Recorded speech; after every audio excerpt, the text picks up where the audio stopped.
নমস্কার বন্ধুরা, ঝিলিস কিচেনের আরও একটি নতুন পর্বের সাথে আপনাদের সকলকে অনেক অনেক স্বাগত জানিয়ে আজকের রেসিপি নিয়ে চলে এলাম।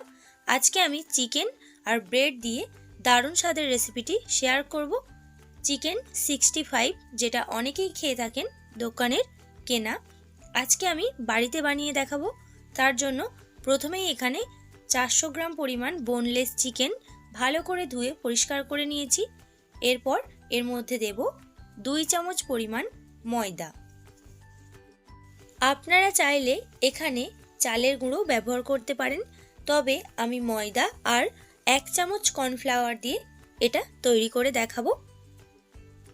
কর্নফ্লাওয়ার দিলাম 1 চামচ পরিমাণ, কাশ্মীরি রেড চিলি পাউডার ছোট চামচের 1 চামচ, আর দিচ্ছি চিকেন কারি মশলা 1 চামচ, আর দিলাম গরম মশলা গুঁড়ো অল্প একটু, জিরে গুঁড়ো 1/4 টিস্পুন, গোলমরিচ গুঁড়ো 1/4 টিস্পুন, পরিমাণ মতো লবণ, স্বাদ অনুযায়ী লঙ্কার গুঁড়ো, এখানে অল্প একটু পরিমাণ লঙ্কার গুঁড়ো ব্যবহার করছি, 1/2 চামচের মতো, আর দেব রুম টেম্পারেচারে রাখা টক দই।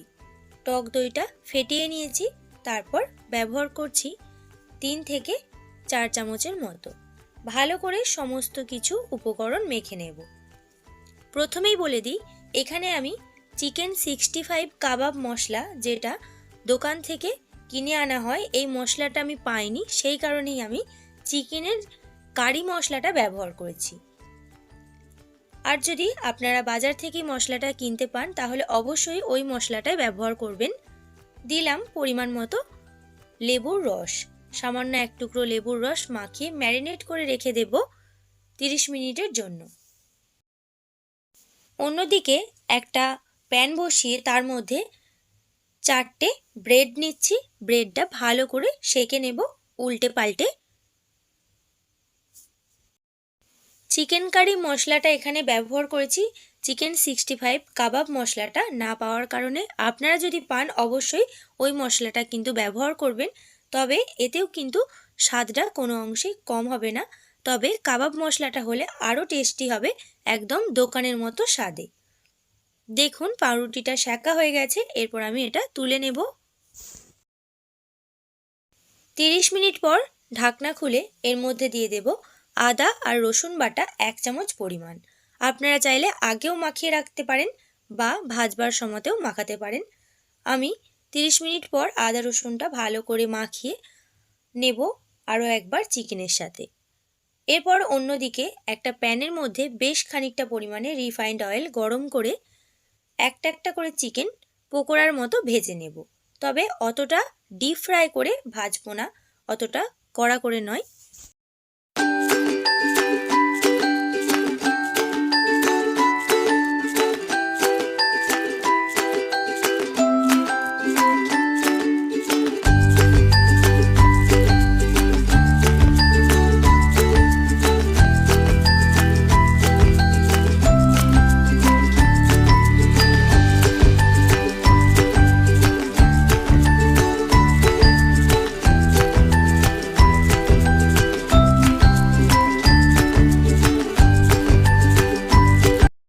হালকা একটু লালচে রং ধারণ করলে তুলে নিতে হবে, খুব বেশি লালচে করব না। পকোড়া যতটা কড়া করে ভাজা হয় অতটা কড়া করে ভাজবো না।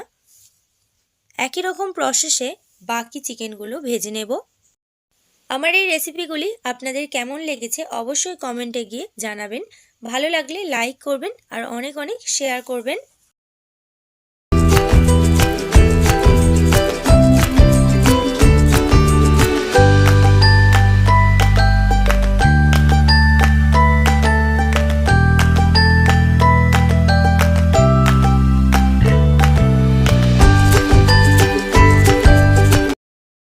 অন্যদিকে একটা প্যান বসিয়ে তার মধ্যে বেশ খানিকটা পরিমাণে সর্ষের তেল দিয়ে দেব।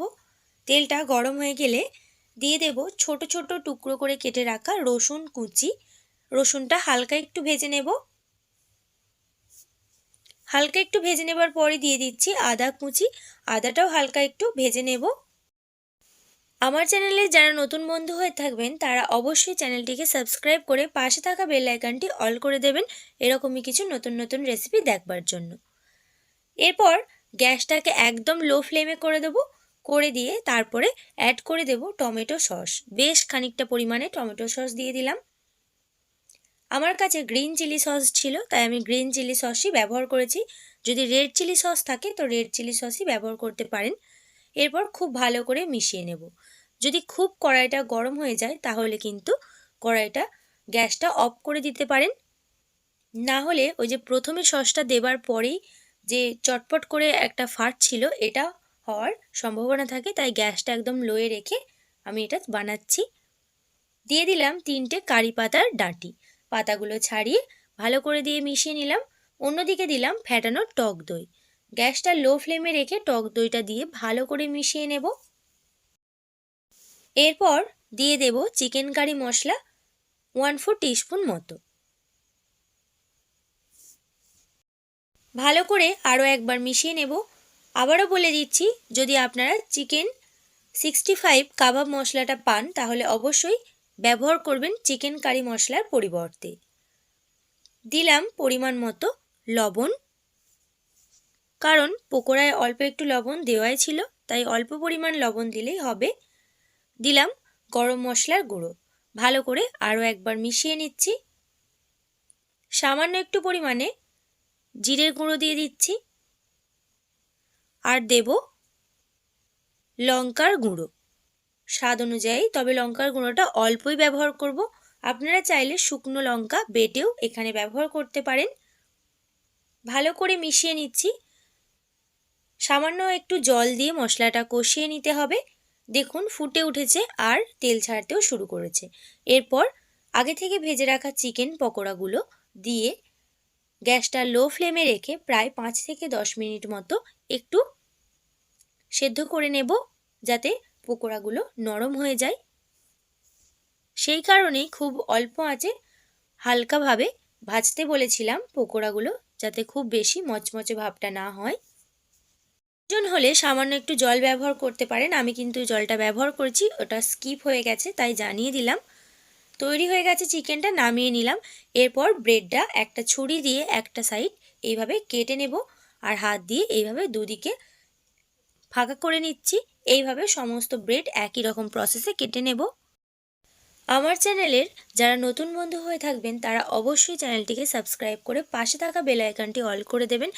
আর আপনাদের সকলকে একটা ছোট্ট অনুরোধ করি, ভিডিওগুলি প্রথম থেকে শেষ পর্যন্ত দেখার অনুরোধ করছি। দয়া করে স্কিপ না করে ভিডিওটি প্রথম থেকে শেষ পর্যন্ত দেখবেন। পর এখানে নিচ্ছি ভেজ মেয়োনিজ। মেয়োনিজটা ভালো করে পাউরুটির মধ্যে দিয়ে একটা কাঁটা চামচ দিয়ে ভালো করে ভেতরে আগে মাখিয়ে নিচ্ছি। একটু বেশি করে দিচ্ছি কারণ মেয়োনিজটা বেশি দিলে চিকেনটা পড়লে খেতে কিন্তু দারুণ লাগবে।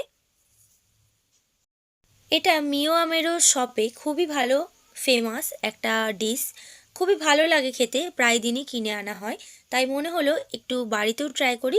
আর সত্যি বলছি খুবই দারুণ অসাধারণ স্বাদে খেতে হয়েছিল, একদম একই রকম টেস্টে, কিন্তু কাবাব মশলাটা পেলে আরও সুন্দর হতো। এই রেসিপিটি একদমই পুরোপুরি দোকানের মতো, তাও বলছি কোনো অংশে কিন্তু কম হয়নি, খুবই সুন্দর হয়েছিল। ভাবতে পারিনি প্রথমবারই এত সুন্দর চিকেন 65 রেসিপিটি বানাতে পারবো। দেখুন এরপর চিকেনটা ভালো করে পাউরুটির ভেতরে ভরে দিলাম একদম ঠেসে ঠেসে। এরপর ওপর থেকে বেশ খানিকটা পরিমাণ মেয়োনিজ ভরে দেব। একই রকম প্রসেসে সবকটা তৈরি করে নেব। কেমন লেগেছে আজকের রেসিপিটি দয়া করে জানাবেন, আর পাশে থাকার অনেক অনেক অনুরোধ রইল। দেখা হবে নতুন কোনো রেসিপির সঙ্গে। সুস্থ থাকবেন, ভালো থাকবেন, ধন্যবাদ।